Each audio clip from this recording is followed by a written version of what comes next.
இருப்பாரு. செல்லக்குட்டி அதெல்லாம் விடு. அவரோட ஃபேஸும் பாடியும் அட்டகாசமா இருக்கும். இந்த புத்திசாலிங்களா எப்படி யோசிப்பாங்க? அது மட்டும் இல்லாம அவன் ஸ்விமிங் பண்ண வீடியோவை எவன்டா டெலீட் பண்ணது? அவன் மட்டும் என் கையில கிடைச்சா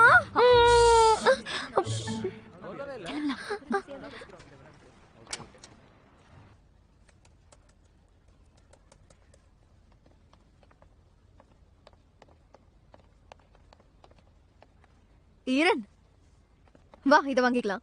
நானா எனக்கு அவனை கொஞ்சம் கூட தெரியாதேடி. அப்புறம் எப்படி அவன்கிட்ட ஹெல்ப் கேக்குறது? அட அத பத்தி நீ கவலைப்படாத. 2 நாளைக்கு முன்னாடி நான் உன்னோட ரூம் வச்ச பார்த்தேன். அதுக்கப்புறம் தான் எனக்கு இந்த ஐடியாவே கிடைச்சது.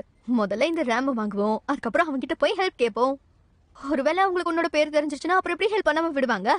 ரிலாக்ஸா இரு. நான் ஆல்ரெடி அவங்க கிட்ட சொல்லிட்டேன். ப்ராடக்ட் அனுப்பி வச்சிட்டேன். அவரை கொஞ்சம் செக் பண்ணி பார்க்க சொல்லுங்க. ஓகே. இது பாரு. இல்ல எக்ஸ்கியூஸ் மீ, இது எவ்வளவுன்னு சொல்லுங்க. இது வேண்டாம். 500. இது பாப்போம்.